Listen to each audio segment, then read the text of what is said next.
Bonjour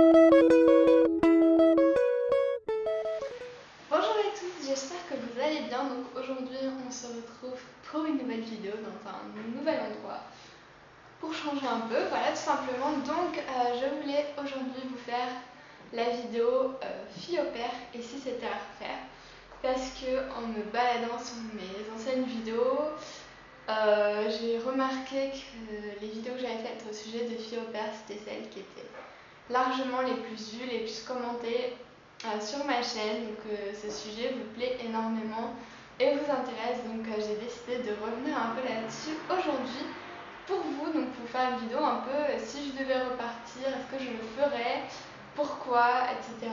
Donc voilà, n'hésitez pas à regarder mes anciennes vidéos, je vais toutes les lister en barre d'infos. Donc j'y explique comment j'ai trouvé une famille, comment ça s'est passé là-bas, ma progression en anglais, mon planning, qu'est-ce que je faisais avec les enfants, etc. Donc vraiment j'ai fait une bonne synthèse je pense là-dessus. Donc je vous mettrai, il y a 3-4 vidéos à ce sujet, je vous les mettrai tous en barre d'infos si vous avez envie d'aller les visionner.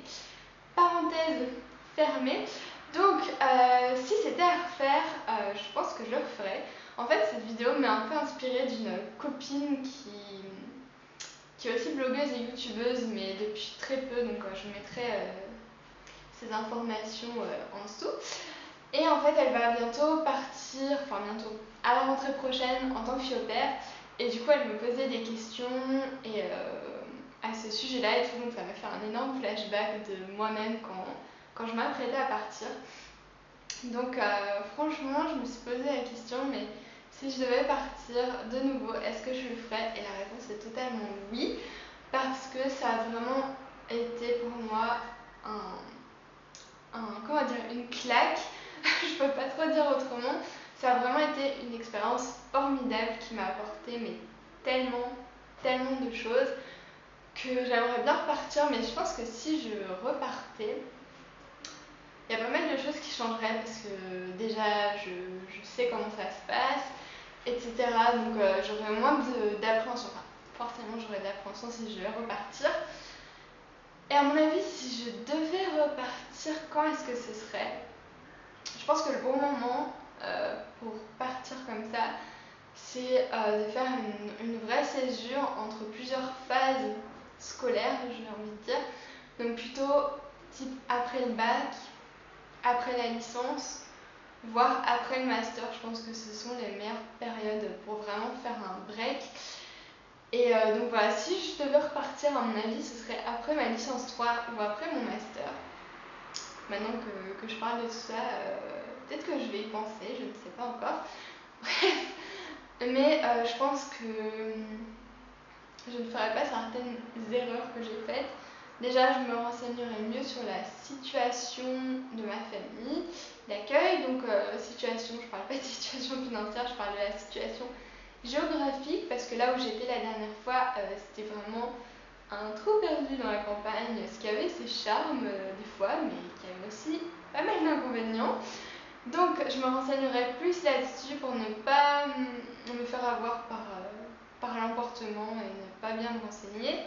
Donc si je devais repartir, je pense que je repartirais dans le centre de Londres ou le centre d'une ville telle que Oxford ou Cambridge, je sais pas, mais vraiment être centrale, parce que si, comme moi, vous allez vous retrouver dans un coin perdu de campagne où il y a un bus toutes les heures et qu'il n'y a pas de bus le dimanche, voilà, hein, une fois ça m'a suffi.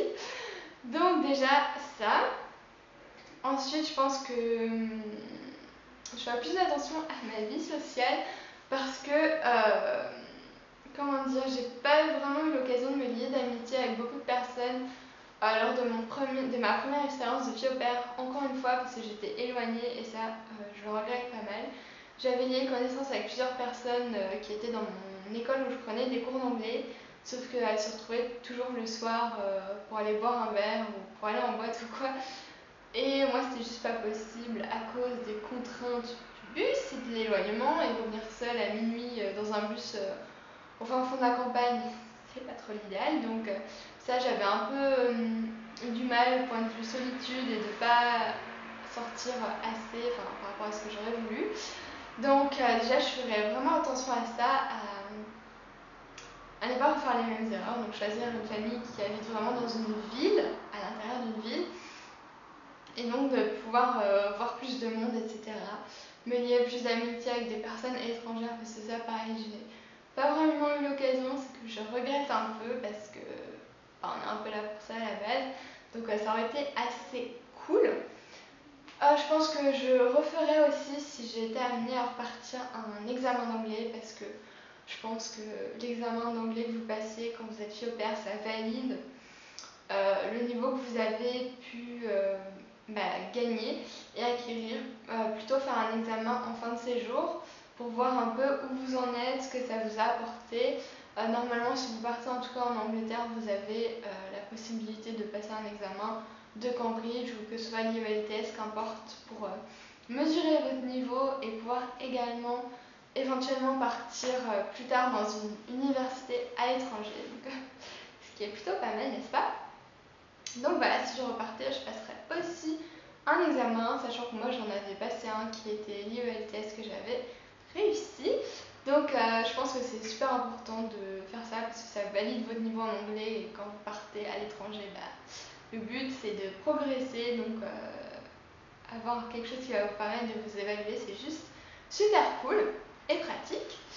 Donc voilà, et je pense aussi que si je repartais, j'essaierais de plus voyager dans des endroits différents parce que moi quand je suis partie j'allais tout le temps à Londres le week-end et peut-être qu'on aurait plutôt dû, ma soeur et moi, varier un peu les plaisirs en allant dans d'autres villes alentours parce que les réseaux de transport en Angleterre sont vraiment géniaux. Enfin moi c'est vraiment l'impression que j'ai eue, que ce soit le bus ou le train, bon c'est assez cher mais peut-être que si j'avais fait moins de shopping, j'aurais pu plus facilement faire des et un peu bizarre, j'aurais pu faire plus souvent des petits road trips au lieu d'aller à Londres tout le temps, même si je ne regrette pas le fait d'être allée à Londres. Hein.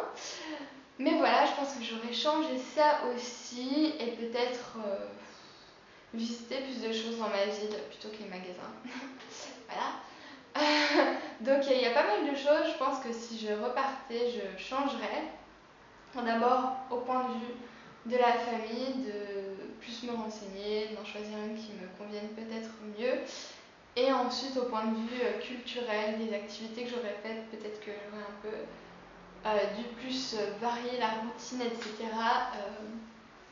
Donc voilà, en plus maintenant que j'ai gagné en maturité, parce que je suis partie il y a 2 ans, forcément l'expérience ne serait pas la même, mais je suis sûre que ça m'apporterait encore énormément de choses. Donc si jamais vous voulez partir, faire fille au pair ou homme au pair, parce que ça existe aussi, franchement lancez-vous.